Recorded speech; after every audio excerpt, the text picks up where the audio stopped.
Bienvenue à Visionnaire, le podcast qui fait rayonner les entrepreneurs d'ici. Je suis Thierry Allegrucci, intégrateur EOS certifié. Chaque mois, je m'assois avec une ou un entrepreneur qui a su clarifier sa vision, aligner ses équipes et propulser son entreprise. Préparez-vous à être inspiré et motivé par ces parcours de visionnaires. Bonne écoute! Bonjour, aujourd'hui, je reçois Sam Pépin de Core Centrica. Merci d'être ici, Sam. Un vrai plaisir. Je vous réserve tout un podcast aujourd'hui. On a un phénomène avec nous. Un phénomène qui s'appelle Sam Pépin, CEO à 22 ans, une compagnie. Donc, je t'ai rencontré, Sam, il y a peut-être un an, un peu moins. Moins d'un an. Moins d'un an, je suis connecté, puis on a eu des belles discussions, puis j'en revenais pas les discussions où est-ce qu'elles ont été. Ouais. Puis je me disais, je peux pas croire qu'il a 22 ans. Et oui. J'étais impressionné par ce qui m'a marqué, c'est ta culture, ton knowledge, ta vision des choses à un âge si jeune. Quand j'étais encore à 22 ans, mais c'est de la maturité à avoir. Donc, ça m'a vraiment impressionné, puis c'est pour ça que je t'ai invité. C'était un parcours intéressant, puis je pense que ça vaut la peine qu'il soit connu. Bien sûr, un grand plaisir. Merci beaucoup de l'invitation. Puis, comme tu dis, on a vraiment connecté directement. Je suis là qui va toujours traîner avec des gens beaucoup plus âgés, donc cette modalité-là me convient très bien et très excité ici. Donc, avant de revenir en arrière, dis-moi un peu qu'est-ce que Core Centrica et qu'est-ce qu'elle fait? Bien sûr. Core Centrica, c'est une agence plein service. Donc, c'est une agence que j'ai lancée avec un partenaire fin 2023. Donc, j'avais à peine 19 ans à ce moment-là. Et pour moi, j'avais déjà vendu une compagnie, donc je suis qu'on va rentrer là-dedans. Mais en gros, on a développé une nouvelle façon de faire le marketing. Donc, moi, j'ai d'un background très data focus. Donc, vraiment beaucoup de data. Essayer de comprendre, en fait, comment qu'on peut distinguer les leviers avec la gestion de data et beaucoup de data. Et s'accoupler à ça, ce qui était vraiment intéressant, c'est que j'ai rencontré, quand j'avais à peine 18 ans, un neuropsychiatre qui s'appelle Jeremy Wilson, qui malheureusement nous a quittés et que j'espère que son nom est en paix. Et il m'a vu présenter un événement caritatif et il venait avec une science, en fait, la neuroscience. Et moi, je suis quelqu'un qui, comme tu le sais, adore ce qui est nouveau et que je ne comprends pas. Donc, il est venu me voir après la prestation, il m'a dit Sam, j'ai une science. On l'utilise beaucoup au niveau éducatif présentement. On aimerait ça tourner ça en une science qui serait capable d'aider au développement d'affaires. Bon, c'est fantastique. Ça s'appelle le Code 24, si vous voulez aller voir sur le site web. Et comme je dis, vu que j'avais pris beaucoup de mon background du data, on a assimilé ça, on a accouplé ça avec la neuroscience pour créer ce que l'on appelle le Meaningful Marketing. On a tout un framework, en fait, il y a juste nous dans le monde qui utilise cette façon de faire-là. Donc, énormément de recherche, énormément de compréhension de qu'est-ce qui fait les gens qui achètent, en fait. Qu'est-ce qu'ils achètent? Qu'est-ce qui va faire ensuite que la marque va être plus profitable? Comment on peut augmenter l'engagement et la conversion? Donc, à travers ça, on commence la consultation, essaie de diagnostiquer, il est où le problème. Et après ça, on a une équipe, en fait, spécialisée qui est déployée, customisée à nos clients, et qui fait ce qu'il y a à faire pour rendre les business. OK. Impressionnant. On en a parlé, puis c'est vraiment très intéressant ce que tu fais. Donc, si on revient, comment t'en es arrivé là à un si jeune âge? Donc, oui, j'aimerais que tu me ramènes le point tournant dont tu m'as parlé, le deuxième divorce ou la séparation de ta mère. Oui.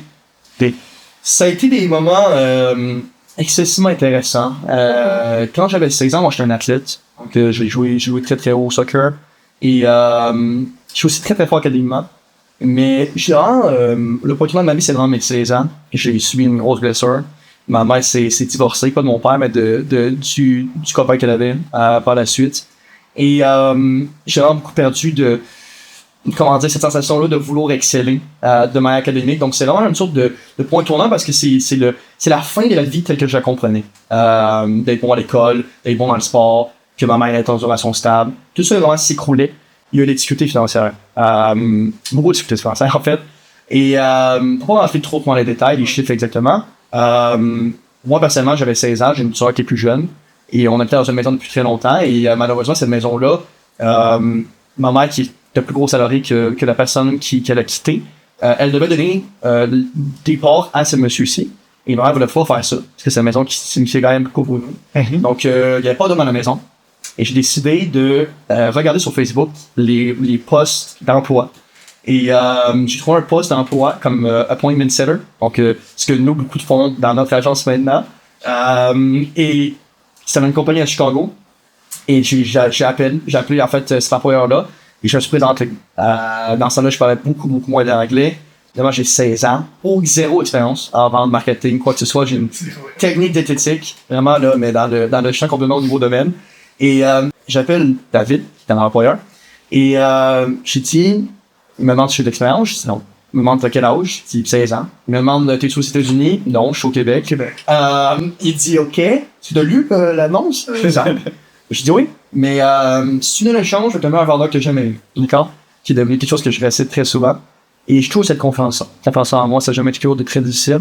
Et donc, il m'a donné une chance. C'est un programme comme par admission qu'il appelle. Donc, il y avait un training d'environ, là, dépendamment de comment tu es compétent, de 2 à 4 semaines, pour voir si le reste de l'équipe voulait que tu sois intégré ou pas. Et donc, je passe ce programme-là. Il y avait simplement 2 personnes qui étaient sélectionnées et sur 14 qui s'étaient présentées.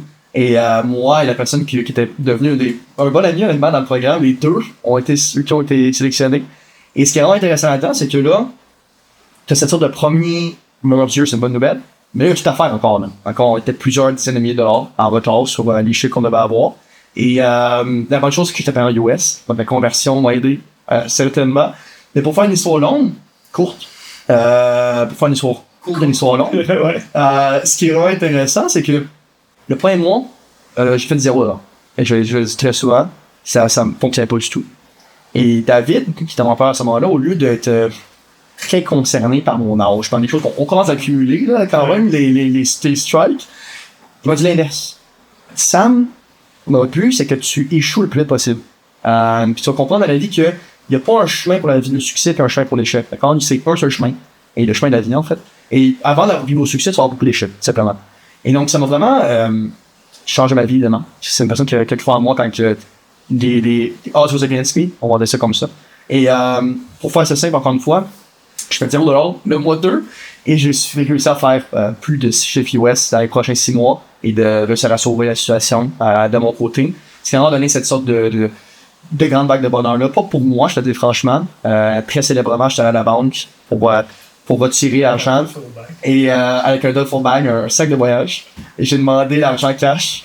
Et ils m'ont dit, monsieur, qu'est-ce que vous voulez faire avec l'argent? J'ai dit, c'est mon argent. Et il dit, ouais, mais monsieur, voilà, on peut pas juste sortir tel montant cash. Et il m'a dit, ça va prendre plusieurs jours de vérification. Prenez votre temps, pas de problème avec ça. Je suis revenu 8 jours après avec un duffel bag qui est maintenant mon sac de voyage, que beaucoup de gens font voir aussi. Ah oui, c'est le sac, je fais tous les voyages. Je ne pars pas à la maison sans le duffel bag, c'est un peu une sorte d'élément symbolique. Et donc, j'ai réussi à faire ça, ça m'a donné beaucoup de confiance. Et c'est David lui-même qui, j'ai resté ça pendant 14 minutes. Donc, au bout des 9 mois, j'ai resté un coup de mois de plus. Il m'a dit, Sam, t'as plus rien à apprendre ici. Tu devrais tenter de faire ce que je fais, mais d'avoir de l'équité, de pas céder compagnie. Donc là, on a commencé à me montrer le derrière de la compagnie, d'accord? Comment les finances fonctionnaient, comment ils payaient, en fait, ses employés. C'est tout un mentor, finalement. Quelqu'un qui est, comme je dis, absolument phénoménal. Et David qui fait soit pas ça en français, peut-être qu'il peut le faire. Je remercie évidemment du fond du cœur. Et il est là m'a montré que, évidemment, d'être payé à la commission veut dire que t'as pas de plafond. Donc ça, c'est la première chose que ça m'a... Tu sais, le concept d'avoir un taux horaire, il y a beaucoup de gens qui aiment ça, là. Tu sais, quand tu sors de l'école, je vais faire 32 pièces de l'heure. Moi, je m'en fous. Moi, je suis pas payé à l'heure. Moi, personnellement, je fais au résultat. Donc, que je passe 1 heure puis que je sois à Cancun, je passe 8 heures au Québec dans la neige. S'il y a plus de résultats, le temps n'est pas la mesure, exactement, la mesure de ce que tu produis, d'accord? Et donc, j'ai commencé très vite à essayer de calculer comment je peux faire avoir le moins d'input possible pour avoir le plus d'output possible. Évidemment. Évidemment. Donc là, ce qui est intéressant avec ça, c'est que, suite à ça, je suis parti une petite agence moi-même et je commençais à... J'avais presque 17 ans, ça. Donc, j'étais encore juste après justement ce palier-là qui était franchi d'aider ma mère. Après ça, on a eu un moment de célébration. Après ça, je me suis dit, bon, qu'est-ce qu'on fait maintenant? Donc là, David, il me dit, c'est ça, tu peux rien apprendre ici. Tu devrais avoir été professeur. Je dis, OK. Donc, je suis là où c'est parti, Là, j'ai parti Sam et Associés. Donc, Sam et Associés était parti du sud de ma mère. quand j'avais 17 ans. Donc, ça a été absolument aidé, comme j'ai dit, aucun client, aucun contact, aucune maîtrise du domaine, du tout. Mais tu lisais beaucoup. Oui, évidemment. Tu as commencé très jeune, tu t'es éduqué beaucoup sur les... Absolument. J'ai commencé à lire excessivement au niveau des affaires quand j'avais autour de 16 ans. Mais j'ai commencé à lire Think and Grow Rich, les livres vraiment des classiques quand j'avais 12-13 ans. Ça m'a toujours été quelqu'un d'assez étrange. On va pas se mentir au niveau de gestion de temps. Il n'y a pas beaucoup de parties, beaucoup d'alcool. Un livre par semaine, tu disais? Ouais, beaucoup de discipline au niveau des nouvelles lectures. 100%. Puis comme je te disais... T'as investi. Oui, j'ai eu mes vices, que j'étais comme plus tôt. Mais à part ça, j'étais quelqu'un assez sérieux, certainement. Donc ça, c'est le début de l'histoire, puis c'est sûr que je continue, comme je te dis, là, avec les premiers pas, je vais le faire. Ouais, c'est pas si ça commence. Mais ça vient, OK. Donc ça m'est associé? Oui, ça m'a associé. Donc ça m'a associé et né de l'idée, d'une idée où quand j'ai commencé là-dedans, on commençait à avoir beaucoup de pro-parler de l'IA. Quand l'IA qui a complètement changé à milieu d'avant. Et ce qui est vraiment intéressant là-dedans, c'est que là, j'ai vu directement, d'accord, très rapidement, qu'encore une fois, au niveau de décupler ton output, d'accord, l'IA était excessivement intéressante parce que ce que ça te permettait, c'est que, justement, quand tu es bon à l'utiliser, tu peux découper ton temps, déplier ton efficacité. Ça, c'était une partie. La deuxième partie, c'est que j'ai rencontré un incroyable partenaire d'Oregon. Je l'ai jamais vu. La dernière fois dans ma vie, tu vois, qui lui aussi a cru en moi. Qui lui avait un réseau de marketing, d'accord? Qui s'appelle The Giver Marketing Network. Et j'ai fait partie de son réseau. Mais son réseau, d'accord, c'était un réseau qui était fragmenté. Donc, c'était tous des spécialistes. Donc, il y avait quelqu'un qui faisait du VPC, quelqu'un qui faisait du SEO, quelqu'un qui faisait des sites web. Et là, j'ai eu cette idée-là de, mon Dieu, pourquoi l'ensemble du réseau, ça ne mettrait pas en une seule entité, et au lieu de driver des leads de manière très segmentée d'une personne à une autre, de driver les leads juste à la même place, dans le même hub, exact, dispersé. Et d'augmenter la collaboration comme ça. Là, il m'a dit, OK, mais comment on fait ça? Je dis, ben écoute, Tim, je suis capable de coder. Donc, laisse-moi coder un peu. Je code en C-slidage. Laisse-moi coder un peu. Ce que je vais faire, c'est que je vais créer un algorithme qui serait capable de avoir ce qu'on appelle un deal matching platform, d'accord? Donc, comme exemple, les annonces de voyage, même chose. Tu veux aller aujourd'hui à Cuba, parfait. Tu mets Cuba, telle date, il va donner, parfait. Transat le fait pour 649$, ça va prendre tel temps. Air Canada le fait, ainsi de suite, d'accord? Donc, un deal matching veut dire un user, pour moi, qui met des informations, un input, dans la machine, et le output t'aide à prendre une décision. D'accord? C'est le concept du deal matching. J'ai fait ça, mais pour la plateforme qui avait, en fait, qui était une sorte d'agence fragmentée, si tu veux. Donc, je suis allé voir avec mon code, puis il m'a dit, OK, parfait, on va prendre cette entité-là, et je vais laisser l'algorithme, en fait, driver du trafic pour que ça puisse augmenter, en fait, notre chiffre d'affaires. Et donc, on commence ça. Puis moi, j'ai dit, ben écoute, c'est bien tout ça, mais c'est moi, qu'est-ce que j'ai là-dedans? D'accord? Il voulait pas juste acheter l'algorithme, ce qui était correct, parce que j'étais encore vraiment unproven à ce niveau-là. Il m'a dit, non, Sam, à la place de faire ça, je vais te donner, on va juste faire 50-50 sur le revenu. En fait, point bon. On va juste fixer un baseline, on split. Parfait. Donc, on commence, et je sais pas si c'est ça, on mentionne les chiffres, on peut mentionner les chiffres. Donc, on a fait 1,4 million de US en un peu moins d'11 mois. Et, 1,4 million de US en un peu moins d'11 mois. Et après ça, il a vu le grand succès, puis il m'a dit, Sam, j'aimerais ça te racheter. Donc, ça a été ma première exit. D'accord? Okay. J'ai relinquish, en fait, mon 50%. Donc, réacheté mon 50% pour le faire prendre 100%. Mais là, avec une beaucoup plus grande facture que si réacheté. Pourquoi t'as fait ça? Tu dis, bah, ça va me permettre de faire autre chose? Ouais, exact. De partir de ça. Exact. Pour moi, je pense que si je vis juste pour une chose, Thierry, c'est vraiment de définir ce qui est possible. J'ai ce sentiment-là, mais quand j'étais très jeune d'ailleurs. Que non seulement c'était possible, mais que j'ai la possibilité de faire des grandes choses. Et l'algorithme, c'est une chose, puis j'aimais beaucoup ça, c'est intéressant, mais il y avait très peu de contrôle, d'accord? C'était une position très passif. Une fois que l'algorithme est fait, moi, personnellement, j'avais pas grand-chose à faire. T'as eu plus de challenge, c'est what's next. Exact, what's next, mais il y a aussi le fait que le prix qu'ils m'ont donné pour l'acquisition de ma partie était vraiment fantastique. Une offre qu'on pouvait pas refuser. Donc, je me suis dit, bon, OK, c'est cool l'algorithme, mais voilà, on va faire d'autres choses avec l'argent. Donc, ça, c'est la deuxième, comme je te dis, venture, avant de trouver Peter, et ensuite de ça, le reste de l'histoire que je peux montrer si tu veux.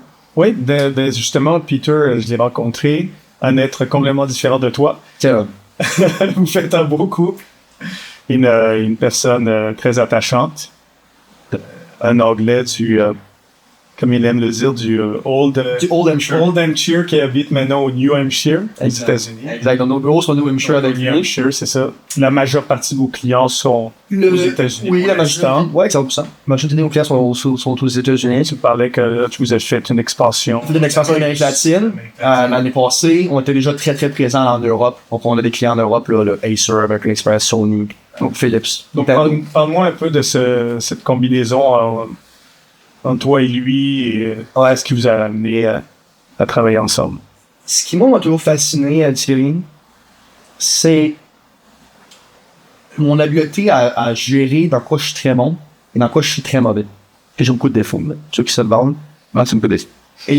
Mais la différence qui m'a marqué, je pense, en des gens de mon âge habituellement, c'est qu'au lieu de soit d'une sorte de m'achever sur mon sort ou de jouer le gars égoïste qui veut faire les choses même s'il est pas très bon dedans, moi, je suis excellent à déléguer. Et vraiment dire, non, c'est pas mon fort. On va trouver une personne qui est bonne là-dedans, puis on va passer à d'autres choses, on va aller plus vite, on va être plus efficace. Ouais. Peter a un côté, vraiment, il est beaucoup plus gentil. Ça, c'est la première chose. C'est vraiment le bon cop dans le couple, comme tu dis. Moi, je suis quelqu'un qui est un peu plus rude. Il y a des gens qui aiment ça, il y a des gens qui aiment pas ça. Mais lui, il est vraiment, tu peux pas ne pas aimer Peter. Ouais, le charisme en est un peu. Une personne absolument fabuleuse. Et il est excessivement fort au niveau créativité. D'accord? Pas au niveau de créativité, moi je fais plein d'idées, pas de doute, mais je parle au niveau vraiment de créativité, au niveau de design. D'accord? Et ça, c'était vraiment ce qui est intéressant, parce que la manière que l'agence s'est mise en place, comme tu le sais Thierry, c'est venu par partnership. Donc, juste après l'algorithme qui a été acheté, moi, j'ai commencé l'agence de marketing plein service qui à fond, est devenu ce qui est Sam Associé. Et à fond, j'ai construit l'idée avant de relancer l'algorithme avec Timothée. Et pourquoi j'ai fait ça, c'est parce que ça me donnait l'esprit de contrôle. Premièrement, je peux gérer des choses beaucoup plus. Et ça me donnait aussi cette sorte de j'aime ça me sentir que les clients qui viennent nous voir, non seulement qu'ils soient un service exceptionnel, mais que je suis impliqué. Personnellement, j'aime ça, je me sens accompli de ce schéma-là. Mais où on était très très faible, c'est deux choses. Un, c'est l'expérience. D'accord, on parle quand même d'un kid qui a eu du succès, quand même juste 18 ans, alors on se parle d'une histoire. Et deuxième chose, c'était le côté créatif. Donc, je suis excessivement au niveau technologique. Plus rationnel, voilà. Et là, Peter m'amenait une expérience, au-dessus de 30 ans de métier. Travailler dans les plus grosses compagnies au monde, certains que je viens de citer. Et il m'amenait le côté design, une sorte d'aspect d'intuition créative, au niveau branding, au niveau atmosphère, que moi, j'en ai pas du tout. Je suis pas comme ça. Donc, ça vraiment donné un partenariat qui est absolument fabuleux. Lui a 67 ans, moi j'ai d'avoir 22 en all-in. Et ce qui est intéressant avec cette opération-là, Thierry, c'est que ce que je dis souvent aux gens, c'est que tu peux faire les erreurs toi-même ou trouver quelqu'un qui les a déjà fait. Quand Mark Twain, qui est un de mes philosophes préférés, dit un homme intelligent apprend de ses erreurs, un homme sage apprend les erreurs des autres. D'accord? Et c'est que si tu regardes mon histoire, première histoire avec David, quelqu'un qui avait 3 fois mon âge. Deuxième histoire avec Timothée, quelqu'un qui a 3 fois mon âge. Mon mentor, Jimmy Wilson, qui avant de mourir, 4 fois mon âge. Maintenant, Peter, 3 fois mon âge. L'expérience, ça s'achète pas. Et moi, j'ai un grand respect pour l'expérience. Donc, ça met ce partenariat-là, en fait, qu'on est... Trop souvent, quand on est jeune, moi, je le sais, les gens nous parlent, et on n'écoute pas. Il faut qu'on le vive pour que ça s'intègre. Ouais. Tu l'intègres tout de suite en écoutant ce que les autres. Tu prends l'expérience des autres. Et ça te permet d'aller plus vite. Ça te permet d'aller plus vite et aussi, pas toute erreur est bonne à faire soi-même. D'accord? Il y a des erreurs précises que si tu le fais pas toi-même, tu ne comprendras pas. Il y a beaucoup d'erreurs qui sont des erreurs plus générales. Tu n'as pas besoin de les faire. Quelqu'un les a déjà fait, tu peux le lire dans un livre. C'est ça que j'aime autant la bibliographie aujourd'hui. J'ai beaucoup plus de biographie, plus que la business augmente, je te dirais. Parce que tu peux, à 30$, avoir l'histoire de quelqu'un qui a changé le monde, ça sera phénoménal. Et quelque chose qui est très sous-estimé, selon moi, la lecture en général. Mais oui, apprendre les autres.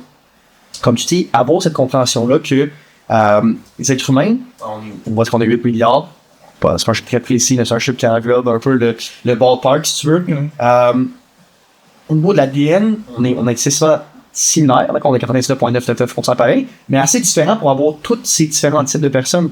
Donc, au lieu de voir cette sorte de diversité-là comme un constat d'échec ou comme un obstacle, donc, moi, je suis pas créatif, on veut avoir un agent de marketing, on veut moins des gens créatifs, fantastique. Ayons des gens créatifs qui vont supplémenter dans quoi qu'on est bon. Donc, cette sorte de compréhension-là, d'augmentation par association, j'ai toujours été un énorme fan. Et puis, donc, tu l'as rencontré comment? Je rencontre sur un réseau un réseau de réseautage que je déteste comme oui. Je sais pas si c'est le mot réseautage. En anglais, networking, ça sonne tellement mieux. Mais c'est donc un groupe aux États-Unis, un groupe de Maryland, NRG qui s'appelle NRG. Et très intéressant.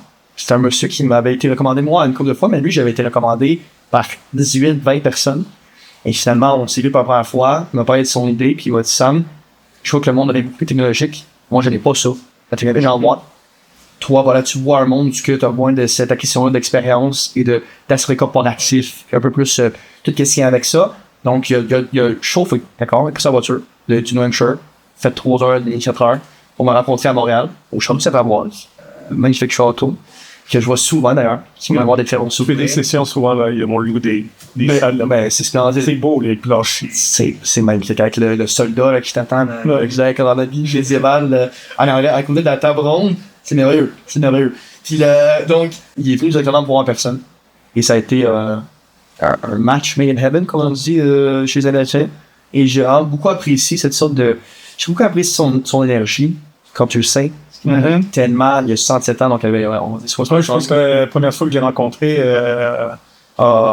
en Zoom, là, on a parlé 45 minutes, on n'a même pas parlé de Lisbeth. Alors, c'est un homme...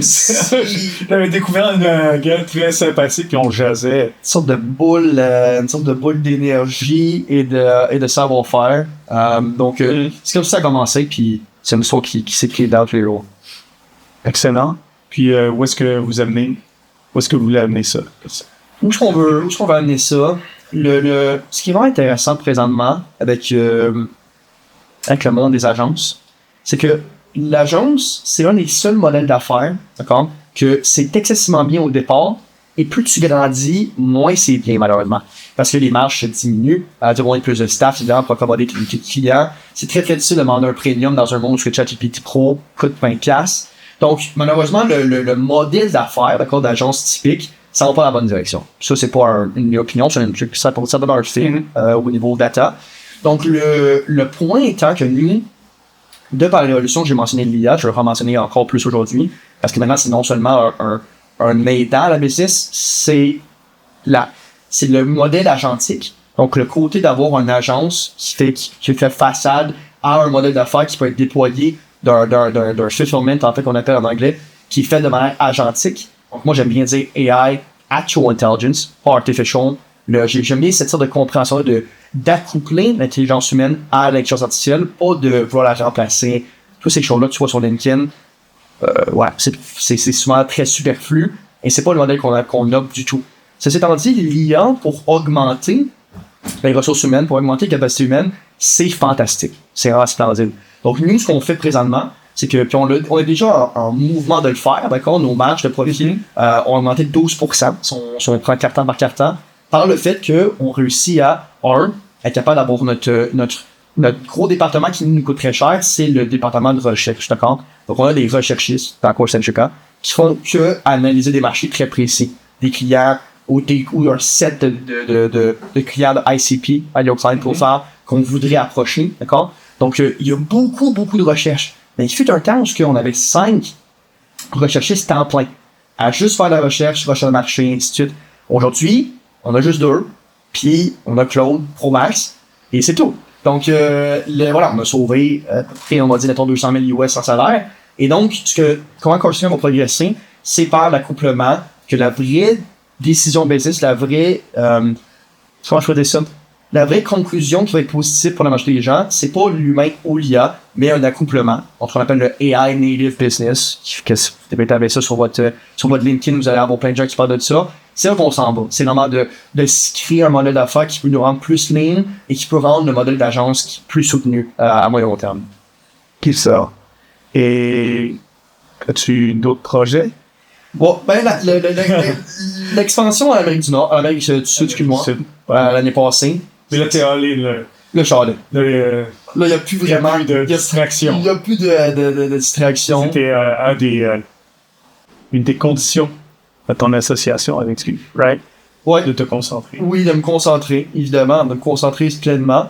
Je suis quelqu'un qui est dû à ma façon de faire et de mon raffinement, du input-output, comme je parlais. Je suis capable de faire énormément de choses en même temps. Quand je suis les hommes, souvent, on est un peu critiqué pour ça. Moi, je suis excellent. Et je peux te faire 8 choses en même temps, au zéro problème, aucun problème. Donc, à cause de ça, ça a du bon et du mauvais, évidemment. Le bon étant que, c'est splendide, puis que ça nous permet intellectuellement d'explorer d'autres choses, ainsi de suite. Mais le mauvais, c'est que des fois, tu fais ce qu'on appelle du chasing shiny objects, right? Ce syndrome-là de pas tout ce qui peut être fait devrait être fait. Donc ça, c'est très important à comprendre. Je l'ai écouté Elon Musk, qui est moi personnellement au niveau entrepreneurial, Chanzin, un de mes grands mentors indirects que j'appelle, quand j'ai pas eu la chance de côtoyer, mais qui m'inspire quand même. Et il explique ce concept-là que la pire optimisation, d'accord, c'est de faire une optimisation qui non seulement devrait pas être optimisée, mais qui devrait pas exister, point barre. C'est d'ajouter une étape dans le but d'optimiser, mais cette étape-là devrait même pas être là, point barre. Et ça, c'est difficile à comprendre. Pour des profils comme moi. J'utilise, c'est le code de Dan Sullivan, addition by subtraction. Exact. C'est souvent, on additionne, mais il faut enlever des choses. 100%. Revenir à la simplicité, c'est ce que je prêche tout le temps. Mais ça, c'est tellement important. T'sais, Yvon Chouinard. Puis focus. Puis le focus. Absolument. Tu ne peux pas décupler sans focus. D'accord? Si on a une formule, si on veut mathématiser la formule de décupler, c'est action plus focus. Il faut que tu sois capable de narrowing down qu'est-ce qui est vraiment important et de continuer, évidemment, à progresser là-dedans. Mais ce qui est phénoménal là-dedans, c'est super d'addition par soustraction. Ça fait beaucoup penser à Yvon Chouinard. Yvon Chouinard, évidemment, qui est un des plus grands profils québécois, fondateur de Panagonia. Et il dit dans son livre, qui est un de mes livres préférés de 2025, qui est Let My People Go Surfing. Ouais. Puis il parle dans son livre que... 2025. Non, que moi j'ai lu en 2025. Ah, ok. Et ça a été publié moi j'ai lu en 2025. Moi j'ai lu dans les années 80. Bien sûr. Moi j'ai un de mes livres préférés de 2025, évidemment. Et ce qui est vraiment intéressant là-dedans, c'est qu'il parle que tout comme le Larousse, tout comme une définition dans un dictionnaire, quand la définition est parfaite, c'est que tu peux plus rien enlever de la définition. Pas que tu peux rien mettre, d'accord? Si j'écris une chaise, mon but c'est de simplifier tellement de définitions que tu sais de quoi je parle sans racheter de superflu. Ça me passait Charles Dickens qui avait écrit une lettre à quelqu'un qui lui avait dit « Je m'excuse de la longueur de cette lettre, je n'ai pas eu le temps de la faire plus courte. » Exact. Ça, c'est fantastique. Ça prend du temps, c'est pas facile de revenir à l'essentiel puis de simplifier les choses. Donc, magnifique. Non, exactement. De simplifier, ça fait beaucoup penser. Moi, de mes stations préférées, c'est Da Vinci, moi, je suis un grand fan d'étudier les polymathes. Donc, les gens qui sont excellents dans plusieurs domaines. Et j'espère devenir polymath more than man. Et non, exact. Puis le Da Vinci, il dit cette citation-là qui est The highest form of sophistication is simplicity. La plus grande forme de sophistication, c'est la simplicité. D'accord? Et c'est comme tu dis, ces principes-là c'est ça d'un génie. Un génie, c'est pas juste être capable de faire des grands élans, tant mieux, c'est capable de faire des grands élans poétiques et difficiles. C'est capable de faire quelque chose de difficile et rendre facile pour les gens à comprendre. C'est ça le génial. Mais c'est très difficile à distinguer, surtout quand t'es jeune et tu es impressionnant. Tu es impressionné. Comment ton ego là, dans tout ça, comment tu te tiens en check? Avoir des bons partenaires. Et avoir un père. Moi, j'ai un père absolument splendide qui me rappelle évidemment que il y a absolument rien d'exceptionnel dans tout ça. Donc, j'ai quand je regarde mes parents, qui sont restés ensemble pas très longtemps malheureusement, mais j'ai une mère excessivement féminine, la mère la plus amoureuse de son fils que tu as jamais vu, et un père qui aussi est amoureux, juste qui m'ont fait d'une manière différente, mais très très masculin, très arrêté sur le focus de rester humble et respectueux. Donc ça, moi, ça m'aide énormément. Moi, personnellement, le concept, comme je disais tantôt, quand on a super avec Simon, d'être dur avec moi-même, mais tolérant avec les autres, c'est un mantra que je veux continuer de grandir. Parce que c'est ça la vie. Moi, je connais pas la vie, j'ai jamais marché en toi dans tes souliers, comme on dit. Et donc, soit on juge la conclusion de ce que les gens deviennent, mais ça nous rend leur choix. Right? Puis donc, j'essaie de vraiment faire attention que, vu que moi, je connais mon histoire, puis que je connais les places que j'aurais pu mieux faire, d'être très, très critique sur moi-même, et que vu que j'en connais si peu des autres, d'être très, très tolérant, et ça, c'est mon père qui me l'a appris. Donc, que ça n'importe qui, que ce soit peu importe, la personne qui te sert tes cocktails sur la plage à Cuba, ou que tu sois CEO de Sony, c'est un mec. Donc, ça m'aide beaucoup à rester focus et à comprendre que l'accomplissement de soi, c'est pas tout le temps l'accomplissement des autres. T'es pas trop dur avec toi? Avec toi-même? Es-tu critique de toi-même? Très critique. J'aime pas le mot trop. C'est une question de perspective. Je suis assez... As-tu déjà lu les Katakar? Oui. Bien sûr. Qui est un de son mieux? Exactement. Exactement. La chose que tu peux demander toi-même, c'est de faire ton mieux. Moi, c'est une question de perspective. Ouais. Moi, être aussi difficile sur moi-même, ça m'amène où ce que je suis. Est-ce que quelqu'un de l'extérieur pourrait voir comment que chaque moment il pensé que c'est trop? Oui, certainement. Ça veut pas, tu sais, qu'on en a parlé aussi dans ma chambre des saisons. Oui. T'es dans une saison où c'est le temps d'accélérer, de pousser. Ouais. Moi, je suis dans une saison où c'est plus, je suis dans une autre saison, là. Mais ça va être une saison de transition pour toi, ça peut être? Oui. Donc, on a des saisons dans notre vie, puis il faut juste être en harmonie avec cette saison. On en parlait, là, trop souvent, on change de saison, puis on s'en rend pas compte, puis on essaie d'être comme avant, mais non, c'est parce que t'as changé, il faut que tu avoir une rétrospection, savoir, OK, mais qu'est-ce qui a changé, qu'est-ce qui est ouvert au futur, puis de s'ajuster. Puis trop souvent, on a des regrets, on reste, ou on essaie d'être comme on était dans l'autre saison. Ouais. Comme tu as beaucoup plus de vécu que moi, comment tu fais, toi, pour passer à travers ça, parce que je sais que, voilà, il y a un moment d'ici, on en a tout le temps. Des fois, c'est des difficultés qu'on en avait moins. C'est quoi tes meilleurs trucs que t'as, pour quelqu'un comme moi, exemple, que moi, vécu, on est au premier année, pour que tu puisses progresser malgré les changements de saison-là, de pas te mettre un peu dans cette sorte d'être l'obstacle de cette transition-là. Ce que je vois qui est très problématique. J'ai appris dans l'entrepreneuriat, j'ai eu des moments très, très stressants. Et j'étais dans cette peur, dans ce stress.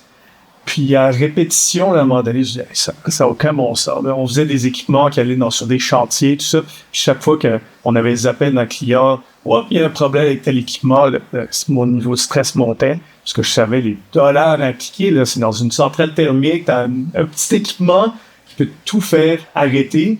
Puis là, les backcharges peuvent être énormes. Avec le stress montait.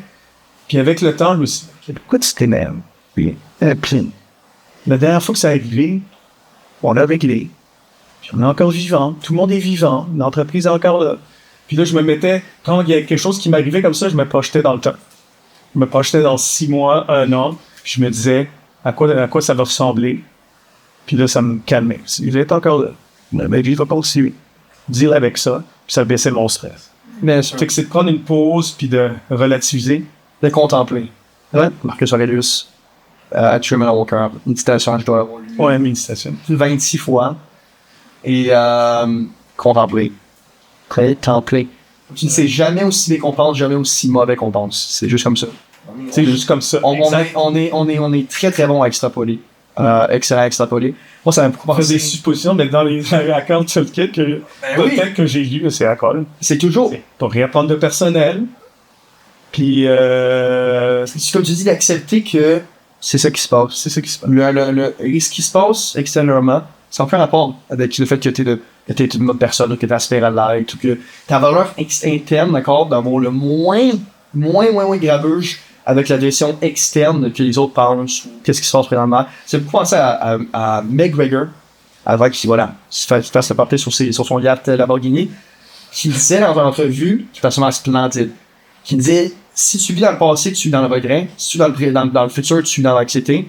Oui. T'as juste maintenant ça. T'as juste maintenant. Et c'est également ça. Toutes les personnes qui opèrent au plus haut niveau, si je peux les simplifier, parce que j'ai vu des milliardaires, puis je suis certain qu'ils sont des gens que je côtoie, ainsi de suite, puis qui n'ont pas réussi avant dans la vie, mais si tu construis quelque chose qui vaut des milliards, c'est qu'à un moment donné, tu as aidé des gens, malgré ce qu'on pense souvent au Québec. Et Ce qui est intéressant là-dedans, c'est leur présence d'esprit, puis la vitesse auquel ils rebondissent. Je te garantis que c'est pas à cause qu'ils ont moins de choses difficiles ou qu'ils ont moins d'échecs, c'est soit l'inverse. Soit ils ont beaucoup plus. Ils sont tellement excellents à rebondir qu'on dirait que ça coule sur le dos d'un canard, comme ça en mer. Et ça, c'est très, très, très, très important. C'est quelque chose que moi, j'apprends tous les jours. Comme tu dis, d'avoir cette introspection, puis de dire, c'est comme ça. Comme tu dis, on a soit passé quelque chose de similaire ou quelqu'un d'autre a passé quelque chose de similaire, je peux aller apprendre comment résoudre ça aussi. Donc, comme fois, le côté curiosité. Et la vie est beaucoup plus satisfaisante quand tu fais la vie comme ça. Sinon, en tant qu'entrepreneur, tu vas faire des nuits blanches. Ça sera pas facile. Il faut que tu puisses passer outre. Tu as perdu du contrat, il faut que tu passes outre. Ton client s'en va parce qu'il n'y a plus de budget marketing.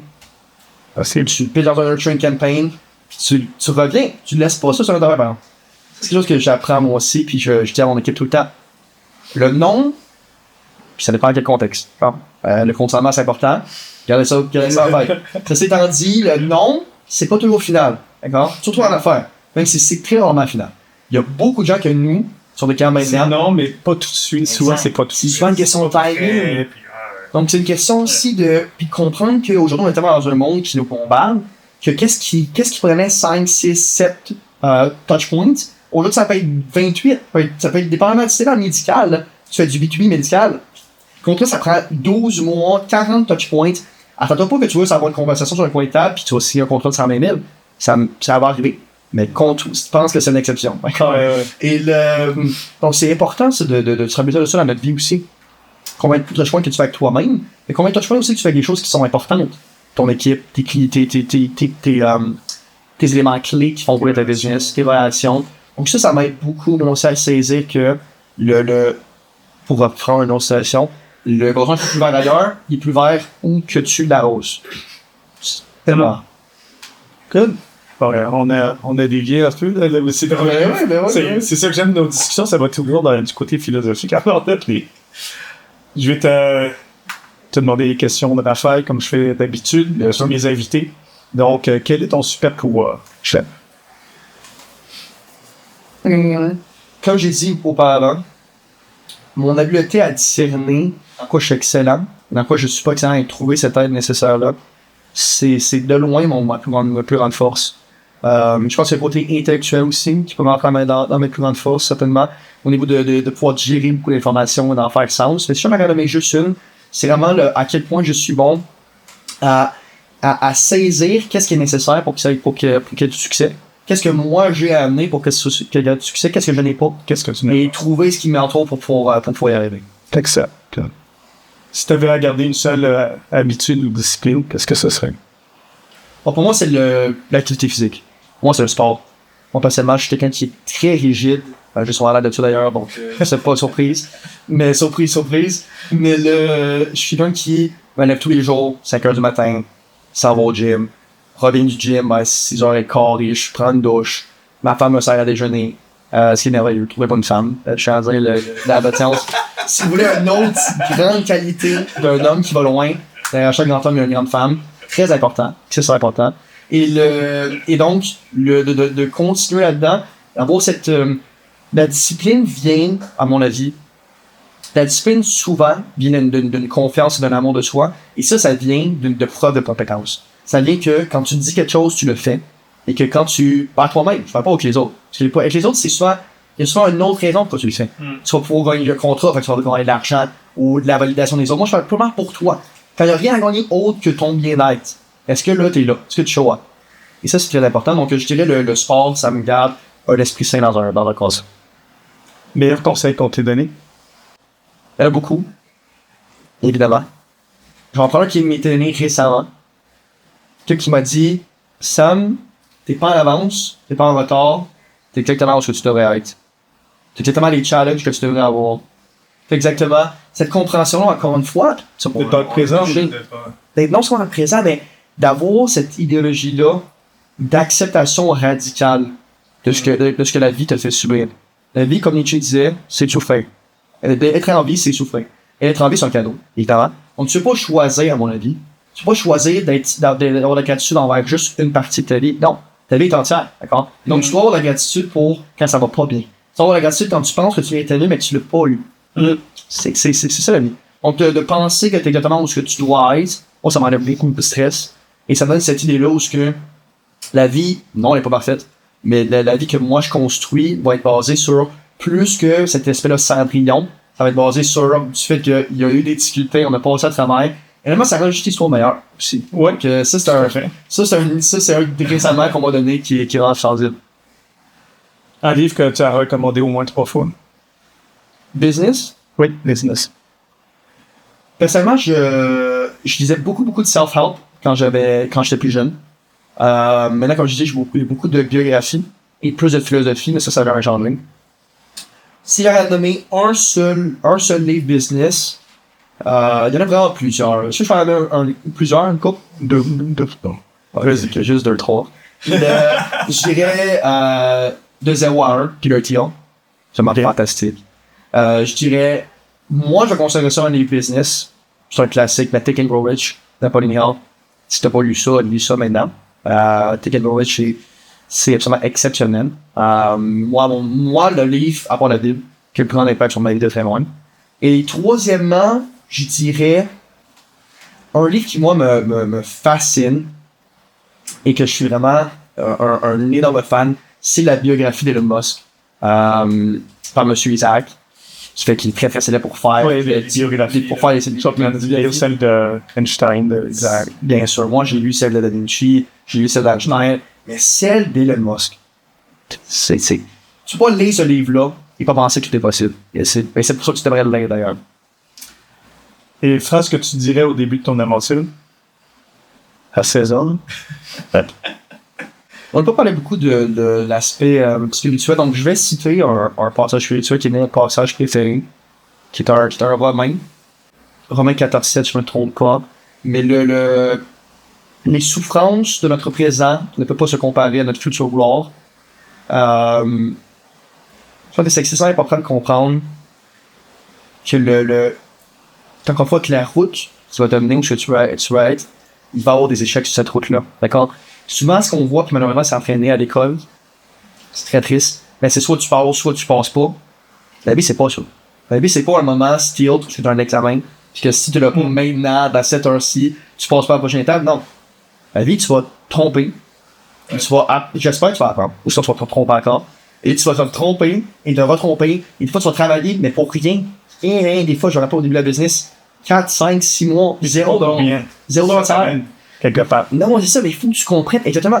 Il faut que tu saisisses que tout ça, non seulement ça veut dire quelque chose. J'espère que qu'est-ce que tu fais dans la vie te donne cette sensation-là d'accomplir. Sinon, malheureusement, je pense que tu vas arrêter de m'amener. Je trouve que c'est très important d'avoir cette sorte d'idée-là où tu es à la bonne place. Et donc, malgré que présentement, c'est peut-être une passe un peu à la dentille, des meilleures choses s'attendent. C'est une question de croire vraiment à l'au-delà, à mon avis, mais aussi d'être rationnel, assez rationnel pour comprendre que la vie, encore une fois, c'est pas un conte de fées et qu'il va y avoir des hauts et des bas. Sur ça, merci beaucoup. Merci d'être venu ici. Merci d'invitation, un grand plaisir. Des belles discussions. Merci. Vous venez d'écouter le podcast Visionnaire. J'espère que cette discussion vous fera réfléchir sur vous, sur votre entreprise et sur vos ambitions. Merci pour votre écoute et à bientôt pour le prochain épisode.